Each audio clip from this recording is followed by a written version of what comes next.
guys, welcome back to Casting Commons, the show where we talk and discuss Pauper. I am your host Teasdale, and this is my co-host, the great creator himself, Reese. Hello. So Paul, what have you been doing magic related this week? Done a bit more than last week, Pauper-wise. Been playing Bogles. Ran that through a few leagues. No 5-0s, unfortunately, but it is super impressive as a deck. I think one of my losses was to blue-green fams, which seemed like a pretty awkward matchup. And the other couple were just to the mirror, who basically out-Bogles my Bogles. But yeah, it seems really good. And burn seems like it's not a thing, but a lot less of a thing. Like, I wasn't just constantly against burn. I think in three and a bit leagues I played against one burn deck. So yeah, it seems pretty good. You? So I was messing with Poison Storm, like the Rain list that the top 16 in the Showcase Challenge.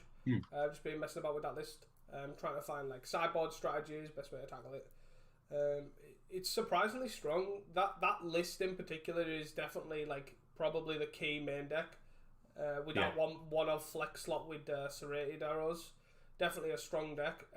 Mono red feels beatable, even in the pre-board games it seems beatable. With it being like Pinger Storm. Mid-range matchups like anything like Orzhov or whatever is completely and utterly free, like utter buy. So it's just combo that's a problem. And that was the list that was basically all 4-ofs and one serrated arrows. So it was just constant all the way through 4-ofs. 4 of Thurston Roots, 4 of Deep Analysis, 4 of Vivisurgence, and it was just so strong. I was really impressed. Really impressed with it. Yeah, it was a sweet one. But I also have seen. I think I've seen Burn's definitely gone down. Like, it's not 3-4 matches in a league, but I think I versed in the 3 leagues I played. I versed probably on average, say 2 Burn a league, which is definitely down from what it was, and it's clearly just the time of day you're playing, but definitely down, noticeably down as well. Affinity seems to be picking up my side, like when at the times of the I play. So I think I've versed 3 affinity in one league. One league was like 3 affinity, 2 burn, or something like that. 3 affinity, 1 burn. Jesus. And it was just like, okay. But anyways, on to the stuff that everybody's here for. Obviously, the challenges of the weekend, definitely interesting ones to say the least. If you want to, it was a really cool. Both of them were a really cool mix, to be honest. Obviously, so Saturday was won by Ponza, Red Green Ponza. Second place, Jeskai Wildfire, or Jeskai Ephemerate. I'm not sure what people are really calling that now. Jeskai Wildfire Ephemerate. Third and fourth were Blue Black Terran Fams, and then 5th through 8th was Bogles, Mono Blue Fair, Burn, like the Pinger Burn, and another Red Green Ponza. With a Naya Gate and another fans just missing out in 9th and 10th. Yeah, definitely. So yeah, it was a really varied, very top 10, very top 8. The double Ponza top 8 is definitely solid. Ponza win as well. I do think it's definitely well positioned at the moment. I think, it's definitely a real deck. Yeah, 100%. It was most played deck, or tied the most played deck for that day, I believe, with like tied with Burn. Yeah, it's just if you're expecting mid-range piles which are really good at fighting Burn, you know, like your Orzhov Ephemerate, your Gardens, your Wildfire, like it all seem like a reasonable matchup. Like even though Wildfire's got bridges, you've got most of them running Deglamour and Natural Obsolescence in the side to tackle that. They've also got they've got initiative. Good ways to like just close the game out of those mid-range piles. Definitely a solid choice if you are expecting a lot of mid-range. Yeah, I know. Obviously, you've played quite a bit of Ponza. How's the Mono Blue Fair matchup? I haven't really seen that play out before. I think it's the Mono Blue one's probably, I'd say, fine overall. it depends how quick you can get going. Basically, if you can get under a spell stutter or whatever with your Arbor Elf or Utopia Sprawl kind of early ramp, usually it's pretty fine because the spell stutters just can't compete with you dropping 4 drops and 5 drops and 6 drops constantly, and you can be aggressive, which is also pretty good with your big bombs. You do have access to Bolt and Scred to disrupt them somewhat, and post board you obviously get some sort of spider. Whichever one you choose, either Twin Silk or Penumbra, are both pretty solid. Yeah. So I suppose if you get under the spell stutter and then your bigger bombs are, like you say, not spell stutterable or cascade into something else, like it's hard for counters to deal with that, I suppose. Yeah. Yeah, it's a good one. Definitely a solid one. Bogles, another top 8. Yeah. Just continuing to top 8 challenges with, again, hardly anyone playing the deck. I think, was it 2 pilots or 3 pilots, something like that. Super low numbers, always just consistently top 8. Nothing particularly new about the list. Just looked like a fairly standard stock Bogles list. Sideboard, again, pretty standard what you'd expect. The only thing that I guess was different to most of them is it's run Crimson Acolyte instead of the Falcon, the Flying Falcon. The Free-Wind Falcon. Yeah, that's the one. Which I suppose in the burn matchup, the Crimson Acolyte's essentially just the same guy that has slight upside because they can't really block it anyway. Yeah, I guess Crimson Acolyte gets some sort of like a little bit better, I guess, if you're expecting like Jeskai Wildfire and Ponza, because obviously most likely they've got access to Breath Weapon or Fiery Cannonade, which helps. Yeah, and you can protect your other guys. Yeah, so I guess that's probably where that probably sort of shines, maybe. But yeah, fairly stock list, but yeah, continuing to do well. Yeah, definitely seems solid. As we can tell with the fans, to no one else's surprise, it was GN yet again. Squeezed in at 8th place as well. If you missed that on Twitter, he squeezed in at 8th place with the exact same tiebreakers as I believe 9th and 10th, and he got there with like a win percentage exactly the same as Mengu, who came 9th. Yeah. So definitely squeezed in, but ended up coming like 4th. So I was very disappointed. Mengu's cut 1 card from the 61 card special gates deck. What is he doing? I couldn't believe that when I seen the list. I was like, why are you not on 61 cards? No Fair. Yeah. No Brine Barrows in Fair, sorry. It's more of like a anti-Fair. Yeah. With the Spire Golems in the main and the Bind the Monsters instead of Snaps. It was just sort of it's nice to see, obviously, Fair doing something different. It looks much like it's tooled to beat the mirror. Yeah. Which makes sense with the amount of Fair seeing play, but particularly this week and the Saturday, there was not much Fair at all. I think it was the 5th most played deck or 6th most played deck. It was really far down compared to what you would expect. Well, but I think we kind of touched on this last week as well. Though definitely, they have no other choice but to adapt. As much as we've had seen copy and paste lists from the get go, they've got no other choice. With so much Fair most likely to be around, you've got a plan to tackle the mirror, and Spire Golem and Bind the Monsters are just house against that. So definitely a solid one. No Snaps still seems interesting to me, but I guess Bind the Monsters. Yeah, I guess with that deck in particular, the core of it's so tight and so many cards, like you just don't have the slots to fit other stuff in, I guess. If you want binds, it's essentially you have to cut Snaps. If you want Snaps, you have to cut binds. Yeah. There's not much wiggle room there. Yeah. Very true though. And then the Blue Black Terror and the burn lists were just fairly stock list again, what we'd come to expect. The burn was like the Pinger burn.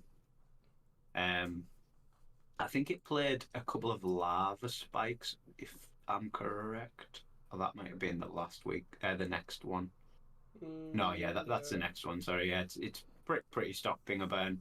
Your 7 pingers, and 4 Swift Spears, your eggs and your Rends Resolves and Reckless Impulses for your card draw, and then Lava Darts and Serum Blazes to fill that gap in the burn slot. Yeah, 4 in the festivities, that seems to be getting more and more stock as obviously Fae gets better. Yeah. So I think that's sort of that and the Lava Darts are where they don't have a great option. yeah, Like you can put Lava Spike in, but then you're tilting more to the burn, like the fully burn aspect, and you lose game against like Bogles and Fae. yeah. Or you can have the end of festivities and the Lava Darts in, which are worse damage wise, but better in the meta at the moment. I've definitely found that maybe this is just my recent like combo heavy games that I've been trying. Lava Dart is definitely overshone like as a card to be worried about in those kind of combo matchups, because you can just get multiple pingers down, nothing to deal with it, and most of the time that Lava Dart being 2 spells does more than what 1 bolt or 1 Lava Spike would. So definitely I've been surprised and impressed by how good it's been, really. Yeah, I think especially now with the amount of card draw they've got, they're always hitting their land drops. Like once you've got 2 lands in play, you're getting pretty much a land every turn for the rest of the game, which is like not. So that wasn't sort of a thing with Kuldorfer. Like you would miss a few land drops. So now they've got like that extra land to sack to like the Fire Blast to the Lava Darts. Yeah. Which is why you're seeing 2, 3, 4 Lava Darts in the main. Because you can just afford that, and like you say, with the pingers and the Swift Spear, you're getting a lot more than 1 damage generally out of the Lava Dart. Yeah. I guess finally the thing I wanted to obviously, Wildfire's definitely been appearing more and more in the last few challenges. It definitely seems like a popular deck at the moment, and I think to me the main reason looking at this obviously is the way the meta's shifted. Definitely you've got a much better matchup against a traditional burn deck than you do Kuldotha. You have a lot more ways to just ephemerate some life gain, all that sort of stuff. You've got access to counters, you've got access to the Blue Metal Blast, Hydroblasts, all that sort of stuff. And you get access to Dust to Dust against Affinity, and you probably have I'd say a reasonable mono blue matchup. I'd like to see that play out a bit more to see what it ends up being like, but I could definitely see it being pretty well positioned. We'd obviously have access to Breath Weapon and Cannonade. Yeah, I think like you say, that it's just in the best colours at the moment for fighting the meta, like especially sideboard wise. You get the blue blast, you get the red blast, and you get the affinity hit. Yeah. So yeah, well positioned. You've got all the indestructible lands to fight against Ponza. I guess blue black Terra, I'm not sure how bad or good that matchup is. I guess it's just how good Terra rolls. Yeah. Because you probably struggle to deal with 5/5s in a short amount of time. Yeah. But yeah, I've seen a lot more of Wildfire in leagues as well, to be honest. It sort of just went, like you say, from 0 to hero pretty swiftly. From obviously it's been a deck before, it just sort of dropped off, and now it seems to be back pretty strong. Yeah, definitely. Also just realised I want to say Forest Earth, the guy who played that in the third place, was playing 61 cards. The 61 card special. I love a 61 card special. Yeah, definitely love a 61 card special, especially with just like random one-offs as well. It's like I can't even cut one of these one-offs, or the multiple 4-offs. Like 4 augurs cannot be cut to 3, has to be 4. Like no one-offs. Like nice. I think just the splits he has in his deck are pretty interesting as well. Like he's got 2 bolts and then 1 Skren, 1 Galvanic Blast, and 1 Flame Slash as well. And 1 Flame Slash. It's like an interesting way to split those numbers. Well, I guess sometimes you can't decide what's best, so let's try it out and see what happens. You know what I mean? Because who has time to test in leagues and stuff? Just fire it a challenge and who knows what happens. Let's go. Yeah, definitely a solid one. Yeah. Do you want to move on to Sunday? Yeah, definitely fine by that. So again, another super varied top 8. First was Affinity, which I believe was Luffy. yeah, it was Luffy Yeah. winning with Affinity. Second was another Jeskai Wildfire, so decent results from both days from that deck. Third and fourth was White Weenie and Flickertron. And then fifth through eighth was another blue-black Terror and another mono-red, and then a Walls deck and a blue-green Ponza, I'm calling it. Yeah, blue-green Ponza. And then ninth and 10th was a red-green Ponza and mono-red.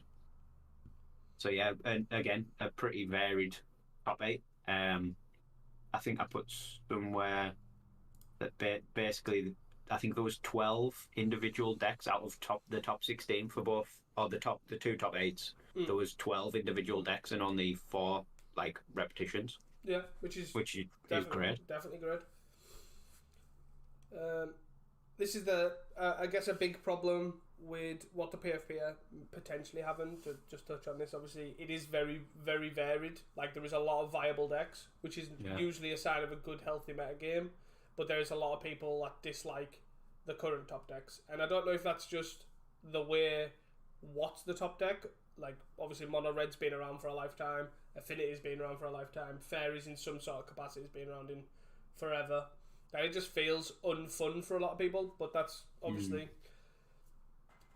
not what the data's showing. The data's showing obviously it's a very open meta I think especially for the case of Mono Blue, Spellstutter Sprite is not a particularly fun card to play against. Yeah.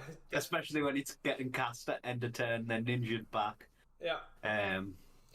But yeah, obviously no Mono Blue in this top 10, even for Sunday. I think there was 4 in the top 16. Alright, good. So they are just missing out, but yeah, 0 in the top 8. And all the lists are the like Spire Golem lists, without Brian Barrows and without snaps. Yeah. So it is very much like the Mono Blues sort of becoming pretty inbred to try and fight itself. There's three in the top 16. Yeah. But none in the top 10. Interesting. Definitely interesting. Definitely interesting, like set of results as well. As you say, there's a lot of decks that I wouldn't expect to see here. Obviously, blue green Ponza being one of them. That is definitely a wild choice. It's an interesting take on Ponza. It's been, I wouldn't say it's been around because people have seen it. It's like I've tried it myself with the Temporal Spring and all that sort of stuff. It's definitely interesting. Temporal Spring's a nice way to deal with like bridges and crew lands that you would maybe expect from like Gardens or Ephemerate or even obviously Affinity and Jeskai Wildfire, but you lose generally for the most part actual removal spells. Yeah, I guess that obviously the Springs like can function as a removal spell given like it gives you a turn, because it doesn't have to target a land. It's obviously, if anyone doesn't know, it's 1 green blue sorcery, put target permanent on top of its owner's library. So obviously you want to be hitting lands with this deck, but you can target other things if you need to in a pinch. Yeah, it has what you'd expect in Ponza is in 4 Thermocast, 4 Acid Moss, and then 4 additional with Temporal Spring as well. So it really does want to try and target lands, I think, a lot more than like Red Green does. Like Red Green can lose the Ponza strategy and still be a solid deck. But you do gain a couple of things. Obviously, it reminds me sort of that green white, like initiative style Ponza deck where it's basically wanting to turn 1 Utopia or Arbor Elf into as getting as fast as it can into Avenging Hunter. Yeah. And then stabilize from there with your land destruction. Obviously playing 2 Entourage of Trest as well as like Avenging Hunters 5 and 6. Which is a sweet card. It's always one I thought should see probably a bit more play than it does. Yeah, I think it's just probably a little bit too expensive for its body as well, and it doesn't really have. I don't think its text is that relevant as such. Yeah, I think that's the big downside to it to me. But yeah, I guess it sort of helps it if you play it into a board state where you're not fully ahead. It can obviously block 2 guys to try and defend the Monarch a bit better. But yeah, it's cool to see blue-green Ponza there, but obviously a really good weekend in general for Ponza with two top eights on Saturday, and then a top eight and a ninth on Sunday. Yeah, definitely. For anyone who doubted the deck, it seems to have proven that wrong. Yeah, definitely a solid choice. Yeah. Um, and then mono red, making an appearance again, 7th and 10th. Again, the all the lists were very similar. They're the pinger burn style. I think this was the 7th place list ran 2 lava spikes instead of 2 of the end of festivities. That's pretty much all you've got is a change there. Yeah, a couple of sideboard card changes as well, like flame slashing the board. Which one of flame slash. Oh no, 2 of flame slash. But yeah, fairly stockish looking list. With, like as I say, they've kind of consolidated themselves. I think they've had the fun testing out Burning Tree and all that sort of stuff, and it seems like this is just the list that has the most success. It does seem to have sort of settled in a bit more of a reasonable place than when people were calling for bans. Yeah. Like, what, 3-4 months ago? Mm-hmm. Obviously, there's one in the top 8 both times, but that's it. It's not like massively dominating. Yeah. And I don't think the percentages were that high for it either. It wasn't the most played deck on Saturday. I'm not 100% for Sunday. I think there was three in the top 16 for Sunday. So yeah, doing well, but not overbearing, I wouldn't say. Yeah, we had that blip a few weeks back where it was like the only played deck in one challenge, but after that it's sorted itself out and just it fits nicely into the metagame at the moment. As fun as Swift Turn 1 Swift Speed go for 2 to 3 games sounds, it just is there to stay and it is beatable, very beatable. Yeah. Walls. Let's touch on this. Yeah. Walls is alive. A top 8 from Walls. Yeah. What is going on? Our Lord and Saviour Rapaz will be happy. What is going on? I don't think it was anything too exciting either. It looked fairly stock from when I briefly looked at it. However, the stock as wall lists it looked pretty reasonable. Obviously, had its one-offs, but they were all sort of the ones you'd expect. Yeah. I'm just taking a quick. Yeah, definitely seems. Yeah, it's fairly stock as you can expect. The one of Reaping the Graves in the main. Third path Savant, obviously in the main, is started to eke its ways, being like the extra wink on. I guess one Tuk must have fell out of favour. They used to be like 2 to 3 ofs. I'm assuming that's kind of fallen out of favour. The Rift Sowers started to become more stock as well. Definitely like these sort of lists, but definitely very solid. I always do find the Avacyn Pilgrim funny.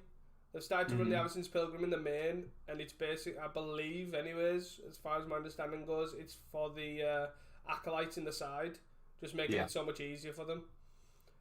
But definitely a solid one.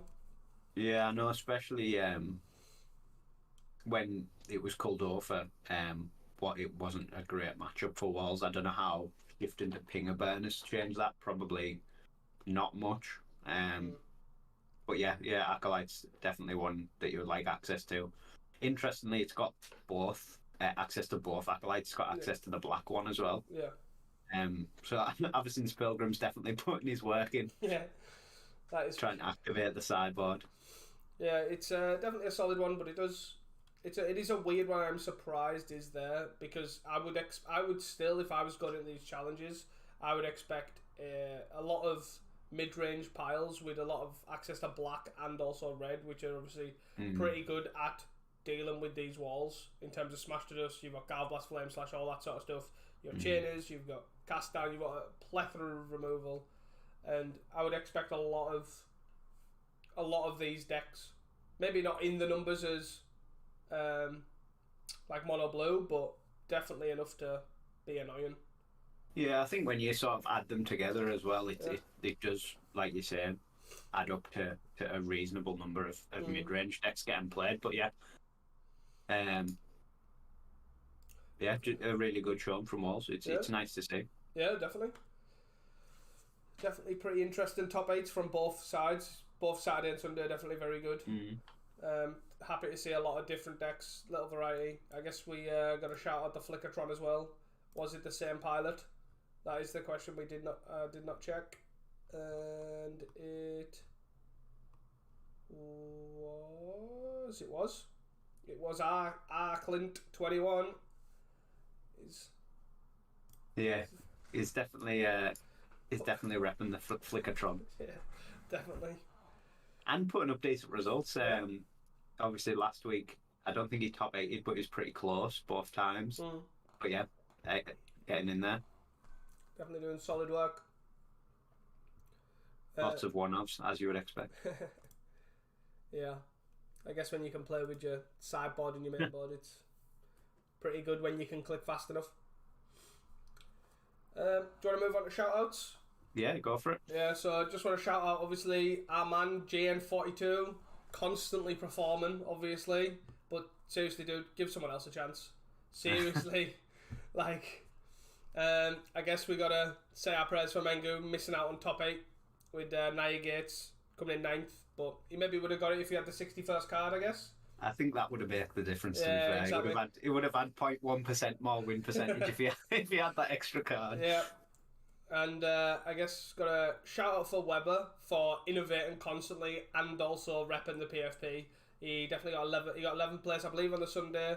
We will keep the deck list a surprise until we get into our highlights, I guess. So yeah, again, it's good to see someone from the PFP playing. Yeah. Obviously, I imagine they all play in some capacity, but obviously there's a big spotlight on the challenges, and Weber doing well is good advertising for them, basically. Yeah. To show, look, like we know what we're doing. We know how to play Pauper. Yeah, exactly. Just being visual is all you need. Like, everyone assumes that they obviously know how to play Pauper. They've played Pauper before for the most part, But having Weber being there, being visible, is definitely repping for the PFP. Definitely a solid one. Same with Heisen, obviously, with constant YouTube, but good on Weber for obviously constantly playing the challenges. Do you want to move on to deck highlights? Yeah, go for it. Do you want to go first, or? I feel bad for taking this one, so I was gonna let you do mine as well. No, it's okay, it's okay. So my pick for the Saturday was the Ninja Affinity deck, that came 11th with against this pilot. Teasdale did dibs this deck, but I completely forgot that he dibs the deck and wrote it in my notes first. So he had to choose a different deck. But yeah, it's such a cool sort of innovative way to play. The sort of, I guess, the Affinity shell. It's more the Frogmite Mirror Enforcer shell at this point. Basically, it's a blue-red version, cutting the black sack card draws like Deadly Dispute and Reckoner's Bargain from Affinity, and instead going up on 4 Thoughtcast and playing the ninjas. So Ninja Deep Hours and Moon Circuit Hacker as the sort of card draw engine. And then obviously utilising cheap creatures like Ornithopter, like Vault Scourge to get these down fast and get you drawn some cards. And then with that amount of creatures, it means you can utilise Springleaf Drum pretty well. I think Springleaf Drum Ornithopter in particular is very underrated as a start of how explosive like that start can be. It was really, really cool to see, and obviously doing something right, coming 11th in a fairly not defined meta, but where all the decks doing well are fairly fine-tuned decks. Coming 11th with something a bit more off the wall, really, really impressive. Yeah, definitely. This deck looks sweet. When I seen Weber obviously tweet about his performance, it was definitely, I was surprised at how good there is some decks that have been like about for quite a while, like the Ornithoptery Ninja engine, but they're nowhere near as refined as this. And for the most part, I've seen them they've been blue-white as well. And this is just a cool take on it, definitely. Utilising Springleaf Drum is great. There's nothing really out the ordinary that you wouldn't say, oh, that's actually really innovative. But the deck together just looks like pretty impressive. Needs some more hover guards though, I think. moving forward because that card Yeah. is sweet. It would, yeah. Obviously, it's got the one gear seeker in. Yeah, I agree. Somewhat of a guide is something that looks like it could fit in this deck pretty well. Yep.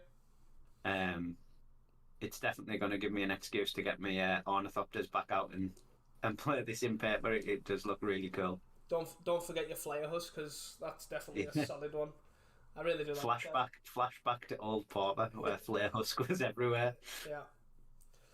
Definitely a good deck. And the sideboard as well looks fairly as you'd expect with your Hydroblast, your Electrickeries and Dispel. You've got 4 Hydroblast, 2 Electrickeries, 1 Dispel, 2 Relics for obviously graveyard decks, 3 Pyroblasts, 2 Grillsham, then a 1 of Turn Aside for obviously the Dust to Dust counter. It's pretty solid. Yeah, I'm looking forward to giving it a go. Yeah, it does look sweet, definitely. And I'm interested to see how Weber obviously tunes this moving forward. It was definitely a solid one. So what deck did I push you to choosing as a second choice? Well, I was going to choose like Jeskai Ephemerate and go with the 61 card special and things like that, but I just couldn't bring myself to do it. So I chose Kaikaz, 25th place, Naya Slivers. Yeah. Not as exciting as Ninja Affinity, don't get me wrong. Not as exciting as pretty much most decks, but this deck is sweet. Like, I do like myself some Slivers, and Slivers, as I've joked with many people before, Slivers is the best deck in Pauper, without a shadow of a doubt, if it can get its mana on time. And its biggest problem in the deck is its mana. Yeah. By far. And the list is fairly stocked, to be honest. It's got the 12 Lords, the 4 Predatory, the 4 Sinew is the white one, and and 4 Muscle as well. Fairly standard. You've got the 4 Virulent Sliver, the 4 Plated Sliver, Gemhide, and the Sidewinder as well. All fairly stock things that you'd see. The main differences is, I guess, from this one is usually they run red and red alone for Hunter Sliver and Heart Sliver, the Haste and the Provoke Slivers. And they basically use Sidewinder and Hunter as like their removal, inverted commas, and you just like obviously kill any creature by forcing them to block and flanking them to death. Yeah. But this one's it's got like a blue splash with 1 Winged Sliver in the main, which is pretty sweet. And it's using the 4 Citadel Gates, 2 Mana Gates, and the 4 Gem Hides to cast it, which is definitely fairly solid. Up to 20 lands, which I don't think stock for Slivers though. But I definitely do like the move to the gates. It does slow them down, but it gives them a much better mana base than the like Ash Barons and the Settlers Holdout or whatever the card's called, the Springleaf Drum on a land. Yeah. I do love Slivers, but as you say, it's one of those decks that it has the potential to be there, and it's always so close, but the mana just never feels like it comes together. It's one of those where something like an Ancient Ziggurat downshift or a land in that vein being downshifted to common would probably push it to being like a really good playable deck. Yeah. Obviously, getting 25th with Slivers is an amazing result, and it's great. It's great to see. I'm glad I chose Ninja Affinity and push you to choose this. Yeah, the sideboard's pretty interesting as well. Like being able to it's got Celestial Flares, which are obviously against Borgles and things, but being brave enough to have white as a sideboard option is pretty strong. Definitely fairly solid sideboard with a lot of 2-ofs. So it's like got 2 Journeys, 2 Fairy Macabres, 2 Celestial Flares, 2 Smash to Dusts, 2 Dawnbringers, 2 Weathers, a Destroy Evil, a Flare and Pain, and a Standard Bearer. All like good, solid, Naya coloured cards with a Fairy Macabre as a graveyard hit that works well with the 4 Winding Ways and 4 Lead the Stampedes in the main. So definitely all cards I'll be fine seeing in the sideboard, and definitely solid ones. Interestingly enough, they've moved away from, I think there's a black Sliver that I used to see in the sideboards, which was like did something to regenerate Slivers or something along them lines. Oh, like Crypt Sliver maybe. Pay to regen. Yeah, there was something along them lines, and obviously choosing to not have any the one that's good against Stonehorn Dignitary. The name also escapes me. The one that's like Hellbent can ping to deal 1 to a player, and Yeah. Keeping those kind of slivers out of the sideboards definitely seem to help for this deck because you've just got good sideboard cards in good matches. Yeah, I suppose at the moment stuff like Stonehorn is really down. Yeah. You're not expecting to face that, so definitely seems like a decent choice. Yeah, as you said, obviously they've worked on the mana base. It still doesn't look like a good mana base, but it looks a lot more functional than slivers of the past. Yeah. So it'll be cool to see if there's some more development goes on here and we get cards that people haven't discovered yet or haven't tested in slivers yet to make this issue better. Yeah, definitely. It's also just odd seeing the gates without a Basilisk gate. Yeah, I guess you can. I guess if you want to make yourself feel better and not confused, you could put the Thrive on lands in, which are functional gates, but then you can't pretend to be gates on turn one. Exactly. I'm assuming that's the reason they chose those, but yeah. Would you like to move on? Yeah, definitely. It's a good choice. Good choice, slivers. I feel like. Do you want to go first, or do you want me to go first? Because I feel. I can go first again. I don't mind. So my choice for Sunday was the 31st place deck, which was an old school mono black, which again was really cool to see doing well again, like a pretty historic deck to Pauper, that hasn't really done much in quite a while. Like Gardens, I guess, has sort of replaced it in that slot. But yeah, Cumbage Witches, Chitter and Rats mono black, sneaking into the top 32. I don't think there was too much new about it. It's still obviously run the Chitter and Rats, Cumbage Witches, Grey Merchants, Thorns, Phyrexian Rages. It had 4 Obscura storefronts, which I thought was interesting. I guess it's sort of a tapped swamp that spins your deck and gains your life. I don't know if that's sort of a good enough inclusion to be coming into play tapped, but providing you've got it on turn 1, you don't have really anything to do on turn 1 with this deck. It's not the worst. It is an odd one. It's definitely an odd choice because you have potentially Witch's Cottage as well, which can come into play tapped. You've got Bog, which comes into play tapped. Yeah. You're starting 4 more tap lands, but I guess, do you have much on 2 as well? You've got the Witches, I guess, which in some matchups. Yeah, basically Witches, removal, and Signing Bloods. Yeah. So it is an odd choice, but I'm guessing that obviously the pilot thought that the life gain was needed, maybe the deck thinning, but seems like an odd one overall to me. There's no. But yeah, obviously an interesting one-off that you'll appreciate is a one-off Pestilence in the main. Yeah, I'd like to say I called it, but I kind of half called it. I mentioned it. It's all that matters. The only copy of Pestilence in the top 32 of both challenges. Yeah. But it is there. It does exist. It is there. I'm surprised by this list though, in all seriousness. They've gone down on Rages and I can't remember the name of the 2-mana one. The little vampire, the 2-mana 1/1 that draws a card and there's life. Legion Zealot, is it, or something like that? Possibly, yeah. So yeah, they've kind of completely got away with those almost, with only 2 copies of Phyrexian Rager, and then hard relying on 3 Thorns and 3 Signing Bloods to kind of carry the draw.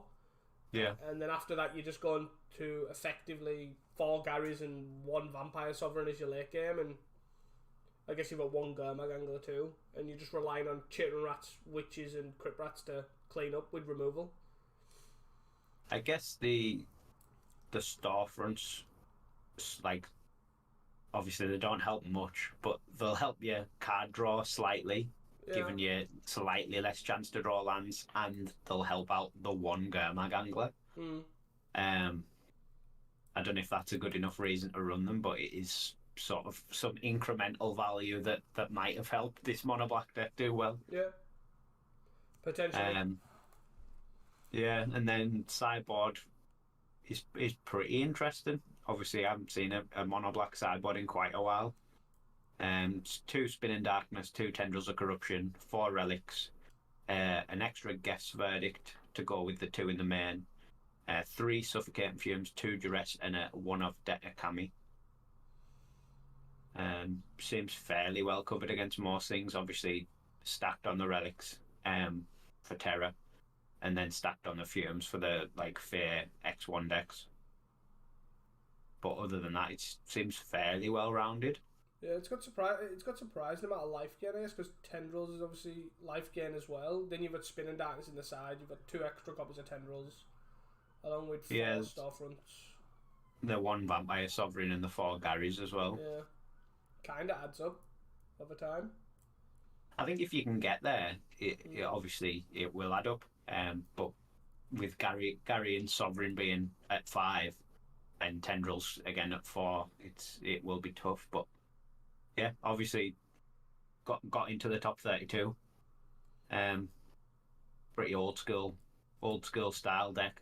Yeah, a black deck with no cast downs, surprising as well. Yeah, and no snuff out. Yeah, but Reddit will be happy. Mono black is back. Do you want to go on to your pick? Yeah, so my pick is the blue-green Ponza deck that came 8th, which is by Leo Bertucci or Tucci. I'm not even gonna. I'm just gonna accept I'm gonna ruin that name. Bertucci, maybe. Apologies, but yeah, I just think we want to cover it because I do think blue-green Ponza has kind of existed, but not really at the same time. Everyone loves the idea of cascading into Muldrifter and blowing up people's lands. You know, fun policing is definitely a good thing that people enjoy, and I think it's an interesting take. Or even the mana base is fairly interesting, with like a 1 of Growth Chamber, 1 of Ash Barrens, 1 of Crystal Grotto, 2 of the Kaldheim blue-green Snow Jewels, and then you've got 1 of Snow Covered Island, 14 Snow Covered Forests, which apart from obviously thermocasting your own land, there's no real reason for them to be snow covered, I believe. Yeah, I would assume that's the reason is the thermocast. But yeah, you lose obviously Boredom Party, Bolt and Scred, but you gain Temporal Spring, you gain 3 Muldrifters here and 1 Azure Fleet Admiral, which is the blue Monarch, if anyone does not know. The 3 in a blue, 3/3 gain a Monarch, and it can't be blocked by creatures the Monarch controls. So if you your opponent has the Monarch and took it off you, it's a 3/3 unblockable, which is quite nice. Yeah, I think one thing that's sort of not obvious about this deck is it's not that blue. I think there's 8 blue cards in the main and maybe 2 in the side. Yeah.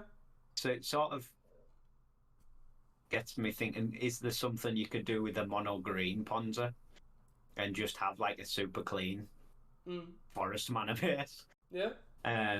It might be an interesting thing to look at because you basically this is playing the blue for the Muldrifters and the Admiral as card draw, and then the 4 Temporal Springs is like removal / extra land destruction.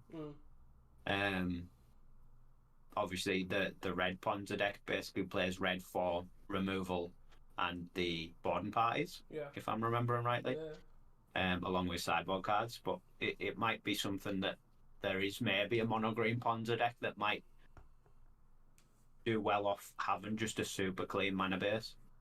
The best draw for the deck is obviously turn 1, either Arbor Elf or Utopia Sprawl, getting that down, and when you're running so many tapped lands, that's obviously less likely to do. It is on 14 Forest, but there's another 6 lands. If it starts with that, it can't put the turn 1 player down. Yeah, and so that might be something interesting. The amount of times that I've seen, like you would lose a game literally by not having access to turn 1 Arbor Elf or Wild Growth. Like, it's quite surprising, but you may look at your hand and you all right, I can turn to Wild Growth or turn to Utopia Sprawl or whatever, and think you're fine. But the fact that how that then lines up with your opponent's plays completely changes, and it's not necessarily like your deck didn't do what it wanted to do because it cast Wild Growth or Utopia Sprawl or Arbor Elf, and then it cast Avenging Hunter and it cast it cast a Thermocast, all that sort of stuff. But they just line up better when your opponent basically has that extra turn. Yeah. So there is an actual potential pull for a mono green Ponza. Definitely, I could see that. And I think especially when you look at this sideboard as well, it's essentially 13. Well, it's 13 green cards, and then 2 really odd blue cards that I've never really seen used before. So it's 1 Nihile's Disciple, 1 Natural Obsolescence, and 4 Deglammer. 3 Scattershot Archer, 4 Weather the Storm, and then 2 Slow Motion, which is a 2 and a blue enchantment. Aura, I'm assuming that's been errated to. Yep. And during the upkeep of enchanted creature's controller, that player pays 2 or sacrifices that creature, and then when it's put into a graveyard from play, return it to its owner's hand. So it's like a Rancor pseudo removal spell, like makes them pay a tax for the guy or lose it. I'm not sure how good that is. It seems like an odd one because so when I seen this list, I actually I did look at what this card was. I had no idea, and I personally think my Pauper card knowledge is quite wide. I know quite a lot of off the wall cards, but yeah, this one I have not a clue, and I don't really see where it's for. I really don't. No, that's what I was really struggling with. So if the pilot of this deck does listen to this podcast, please let us know what it is for, because I could see, like, obviously if you do get the if you get, like, I guess maybe on the play, I guess you can kill a 1-drop, right? I guess. What if you just turn 1 Utopia Sprawl and turn 2? Yeah, you can kill a 1-drop. You're using your 3 mana spell to kill a 1-drop, I guess. Yeah. It's sort of one that it's obviously good if the deck that you're playing it against has little lands, which you're blown up lands. So something like mono red, it would probably be interesting against, although it costs 3. So you're sort of also relying on yourself going off and doing your thing. Yeah. With your Utopia Sprawls. I guess. Maybe Terror as well, potentially. Yeah, if you can keep them down on lands. Yeah, just keep them down. Not even to lose it, but like if you can keep them down mana wise, like they're paying 2 constantly, they're not progressing the board or what have you. Maybe that's kind of maybe what it's for. I don't know. Yeah. But definitely an interesting choice. But also looking at the sideboard, you effectively have it's got 5 Deglammers in the sense of 4 Deglammers and a Natural Obsolescence, 5 Weather the Storms in effect with 4 Weathers, 1 Disciple, and then it's like 3 Scattershot Archers to deal with Fear and Callgate, I guess, and then 2 random cards I've never heard of. Yeah. But you've got 4 green cards. Sorry, as you say, you've got 13 green cards. So there's definitely a pull to be mono green to me. Yeah, I think there's definitely something worth trying here as a mono green version. Like the Muldrifters and the Admiral, you could probably swap for the Wolf. Or Pac-Man. Yeah, or Owlbear, yeah, Pac-Man or Owlbear. The Temporal Spring, I'm not really sure what that would go to. And then obviously the sideboard, you could easily make mono green. There's a video idea for you. Mono green Ponza. Just for reference, I have actually wrote it down. Just so that... But yeah, cool one to see. Obviously a very different deck, and top 8 with it as well. It's really cool. It's the sort of variety and innovation that is really great to see in Pauper. I also guess something I mentioned is what people have done previously in the past is went the other way of going, instead of going mono, go 3 colour. Like the blue and the red are so light that there is potentially a way to go rogue fairly easily. Like actual removal is a reason to play it, board party is a real reason to play it, Muldrift is a real reason to like go down that route. So going the other way of like 3+ colours or splashing a lot of things is also another way to go, which we have seen in the past with people playing board party to cascade into Muldrifter and stuff. So it'd be interesting to see if that also happens as well. Yeah. I guess. Do you want to go on to our recap of last week, what we expected to happen? Yeah, definitely. So the first one I've got is basically hoping that the diversity will continue in the top 8, and in the challenges in general, really. And that definitely seems to be the case. Hopefully, again, it continues to net well as long as it can. 12 different decks between 2 top 8s. We'd only really Burn and Blue Black Terror being repeated as sort of common decks, and then there was 2 Jeskai Wildfire and 2 Ponza. So yeah, I think it's obviously really good to see the amount of diversity at the moment. Leagues, there's still a bit of mono red, but it definitely seems lessened. And again, with Fear seems to be on a bit of a downtrend. It might just pick back up and be dominant again next week, but hopefully it stays more on level with everything else. Yeah, I think challenges are definitely getting diverse, and as we've seen, even going further down, like there was obviously still a Gates deck in the 9th place, but obviously Mengu's playing the Gates deck, so it goes further down than just the top 8, which is also nice. Yeah. But I do think leagues at the moment is probably where the issue feels, because Burn's still a thing, but is less. Affinity is still a thing, but is less. And Mono Blue is still a thing. Like they are definitely the 3 most played decks in leagues, and it definitely shows. Unfortunately, but it is the way people are just going to use that as a way to farm ticks and get wins, and you're going to play the best decks. Yeah, I think especially in Mono Red's case, when it's so quick and easy to be like, oh well, I've got 40 minutes, I'll just jump on and play around the Mono Red, and then I'll go. Yeah. You can just do that. Yeah. But yeah, hopefully the diversity continues, and obviously good results in challenges leads to the decks being played more in leagues, so it drives that diversity. Yeah, definitely does. Our second take, or we'll say your take. Let's go. Was that Pestilence will make a top 32 appearance as a 4 of. Yeah.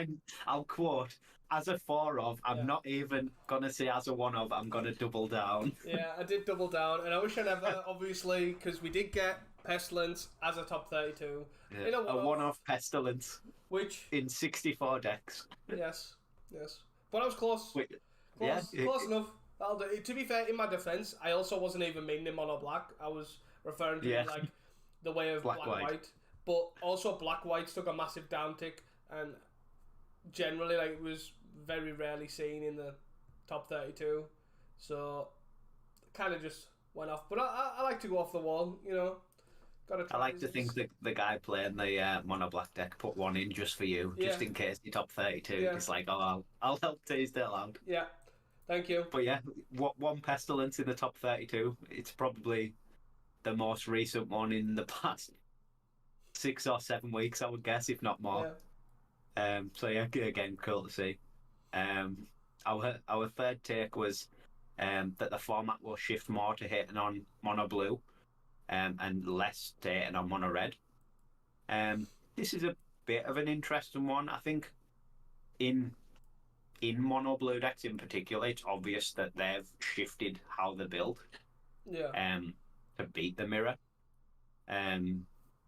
So it's sort of true in that aspect, but I think in general, there's still just obviously tons and tons of Hydros and Bebs about. Yeah, I think you are right. Obviously, the blue more fighting the mirror than focusing on red, but I also think the decks that are shining probably have reasonable game against both.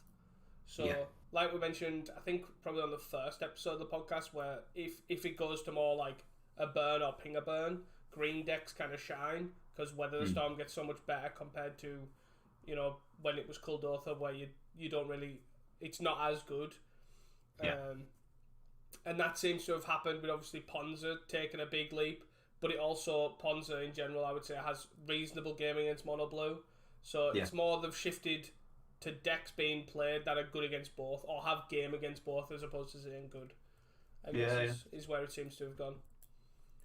Yeah, so with that one, I don't think we were really too far off, to be honest. No. It's sort of maybe not as abrupt as we would have expected, but there is definitely a shift there. Yeah. Our fourth one was that the mono blue list would change. Obviously, we're pretty bang on there. There's basically, I would say, two versions of mono blue now. There's the Spire Golem bind version, and there's the Brian Barrow snap version. Yeah. Obviously, there is some difference between the sideboard cards, but barring those 8 cards, they're pretty similar. But I would say that's close enough for two distinct lists now. Yeah, I could see that. Especially given how copy and pasted it has been in the past, like, few months. Definitely been solid. So yeah, another one we weren't too far off on. Hopefully they continue to develop. Obviously, there's not much space in that deck to tweak. But it would be cool to see like a distinctly different version that was also doing well. Yeah. And our last one from last week was basically that Luffy's innovations with Affinity would become more common in the Affinity list that you see doing well. There wasn't a huge amount of Affinity either day, to be honest. I think there was 3 in both top 32s. One of them both days being Luffy. And he obviously was still repping his hover guards. And Hermuda, who also top 32 both days, was also repping hover guards. And the other, like the third list, was just sort of a more stock looking Affinity. So yeah, Affinity pretty down at the moment. But yeah, still trying hover guards. Yeah, it seems like a solid choice, as I say, with all the mono blue going around. And another reason, I guess, if people do rep Luffy and Hamudra are the ones playing the hover guards in challenges, you probably, it shines more with Spire Golem and Bind the Monsters as well. Those kind of Spire Golem definitely a lot better when the Affinity player is playing a 3/2 flyer. Yeah, for sure.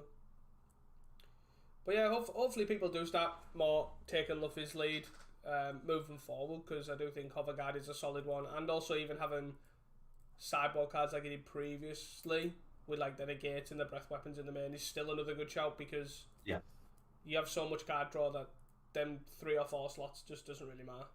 Yeah, you'll see them if you need them, and then there won't be the end of the world if you don't need them. Yeah, definitely. So our expectations from now for next week. I've sort of struggled with this one for my first one, just because of the amount of like variance we've seen in these 2 challenges.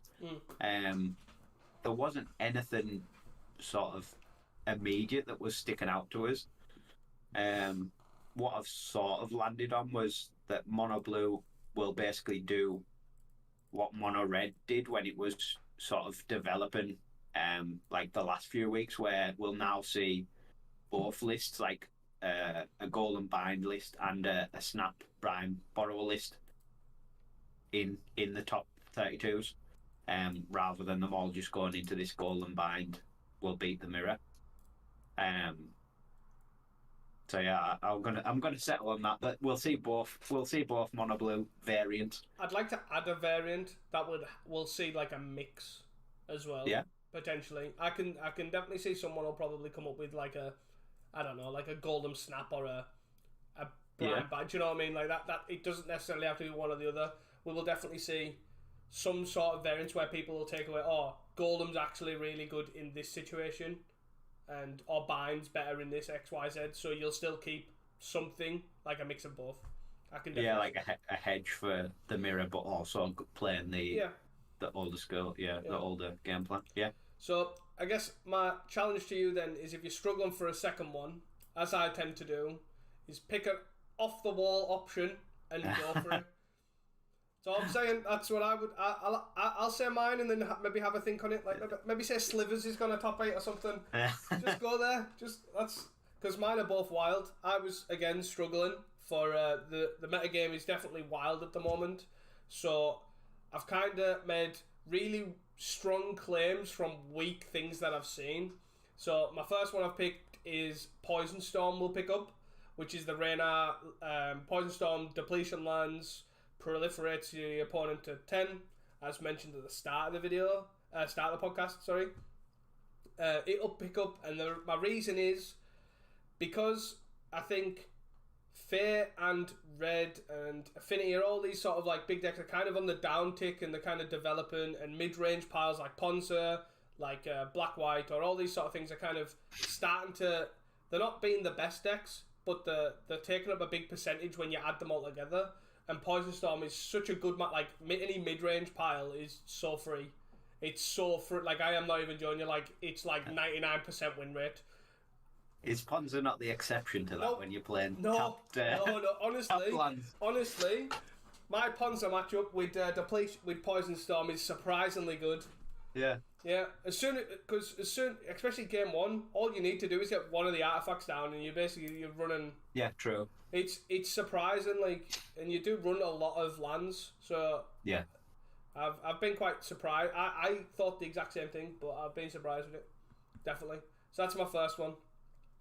My second one, I don't want to change it, but I kind of want to, after the discussion we've just had about the blue-green Ponza, my original one was, we'll see a rug Ponza next week, i.e. some sort of development on that, but I also feel like I'll change it to more, we'll see a variation on Ponza, so it might not necessarily be rug, it could be green-white, I guess, it could be mono-green, we'll just see something that's moving away from standard red-green that we are used to. Yeah, basically not a straight-up red-green, a different variant of Ponza. Yeah.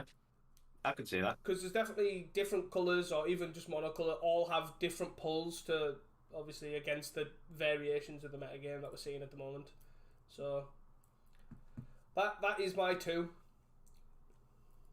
Right. Go on, pick one. I'll go with the one then. I'll add it in now. Ninja Affinity top 8. Let's go. Yes. See, look at that.